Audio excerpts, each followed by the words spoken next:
There's a moment that happens in every footballer's journey that determines whether they'll remain ordinary or become extraordinary. It's not the first goal scored or the first trophy won. It's the moment when a mistake gets made and a choice presents itself. Retreat into safety or step forward into uncertainty.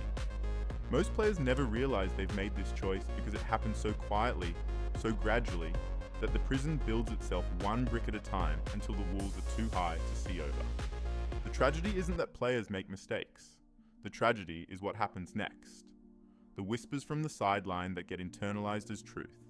The disappointment in a coach's eyes that becomes a permanent filter for self-judgment. The laughter from teammates that echoes louder than any encouragement ever did. These moments don't just sting in the present. They construct an invisible architecture around potential, turning what could have been a palace of possibility into a cage of self-limitation. Watch a young player after they've been burned for trying something bold. The shoulders drop slightly. The eyes scan for approval before receiving the ball. The feet start choosing passes before the brain has even processed the options available. Something fundamental shifts. The game stops being about expression and becomes about survival. Not physical survival, but the survival of ego, of reputation, of belonging. And in that shift, something precious dies. The willingness to play without chains. But here's what most players don't realize they're actually losing in this moment. When the fear of mistakes takes root, it doesn't just remove boldness from the game. It removes something far more valuable. The ability to enter the mental state where elite performance actually lives. There's a psychological concept called flow state, the zone where athletes perform at their absolute peak, and it has one non-negotiable requirement. Complete absorption in the present moment without judgment or self-consciousness. The player constantly calculating whether an attempt might fail never enters flow. They're too busy running simulations of potential criticism, managing the reactions of others, protecting themselves from judgment. The brain cannot simultaneously operate in defensive mode and creative mode.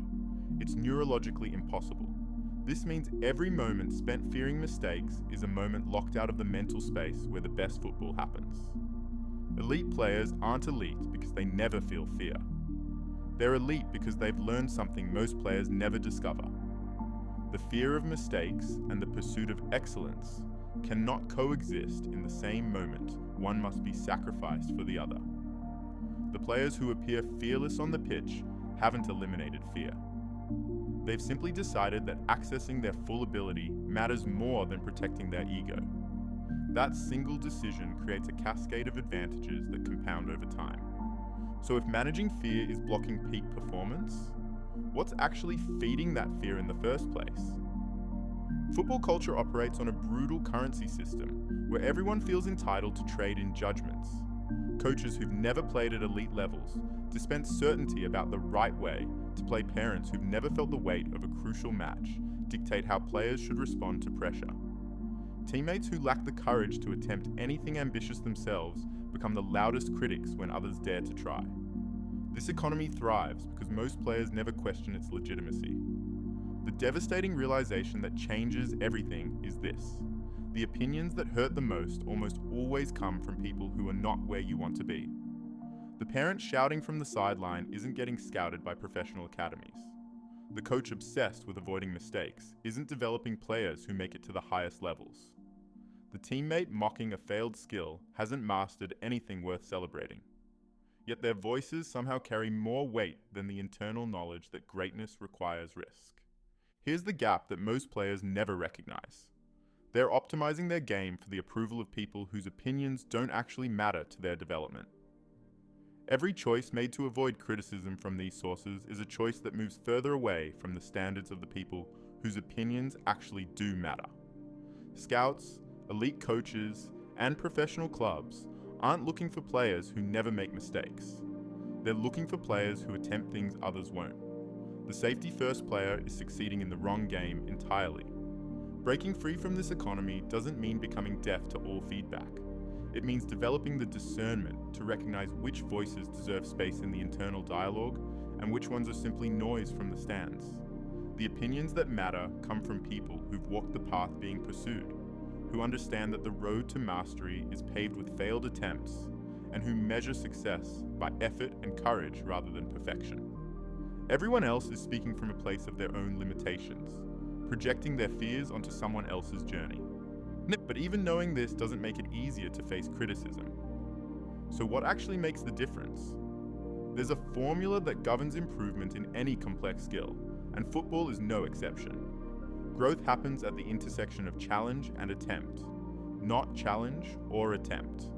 The intersection. Too many players train at a level where success comes easily, mistaking repetition of existing abilities for development of new ones. They complete drill after drill with high success rates and wonder why their game never evolves. The answer is brutally simple. They're practicing what they can already do, rather than reaching for what they cannot yet do. Real development lives in the space where failure is not just possible, but likely. When a pass attempt succeeds 8 times out of 10, those 8 successes teach almost nothing. The 2 failures contain all the valuable information. They reveal the limits of current timing, the gaps in spatial awareness, the weaknesses in technique under pressure. These revelations only become available through unsuccessful attempts. The player who completes 30 safe passes per session remains exactly who they were. The player who attempts 30 difficult passes and fails 20 times becomes someone new. This mathematical reality creates a strange inversion that most people never understand. The player who appears to be struggling is actually improving faster than the player who appears to be succeeding. The one attempting things beyond their current capability is actively expanding that capability. The one staying within their comfort zone is treading water while calling it swimming. Excellence isn't built through the accumulation of easy victories. It's forged through the repeated confrontation with current limitations and the willingness to temporarily look foolish while surpassing them. This is where the brutal truth emerges. The comfortable player becomes a prisoner of their own competence. They're good enough to stay in the team, but never good enough to transform it. They're reliable enough to be selected, but never exciting enough to be remembered. They've optimized for avoiding criticism rather than pursuing excellence, and that optimization creates a ceiling that becomes impossible to break through. The saddest part isn't that they plateau.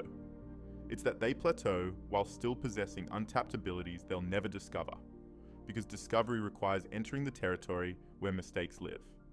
So knowing this, how does someone actually make the shift? The beautiful game stops being beautiful when it becomes a performance for others, rather than an expression of self. Somewhere along the way, football shifted from something played to something performed, from an act of joy to an act of justification. The player, constantly aware of judgment, never experiences the flow state where magic happens. They're too busy calculating, managing perceptions, protecting reputation. The game becomes a minefield to navigate rather than a canvas to paint on. Reclaiming football means remembering what made it irresistible in the first place. The freedom of attempting things without knowing if they'll work. The thrill of trying skills for the first time in real situations. The pure play that exists before the weight of expectations crushes spontaneity.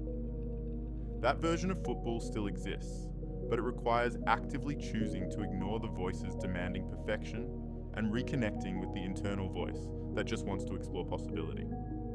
The practical shift starts with redefining what success means in training and matches. Instead of measuring sessions by how few mistakes were made, measure them by how many meaningful attempts were undertaken. A training session where 10 ambitious plays were attempted and 6 failed is infinitely more valuable than a session where 20 safe plays all succeeded. The failed attempts are deposits in a development account that will pay dividends for years. The safe successes are withdrawals from potential that could have been invested in growth. The only question that matters is this: will the fear of other people's opinions be stronger than the desire to discover what's truly possible? Everything else is just noise. If you want more from me, make sure to like and subscribe and comment down below what else you want to see. Most importantly, enjoy the beautiful game.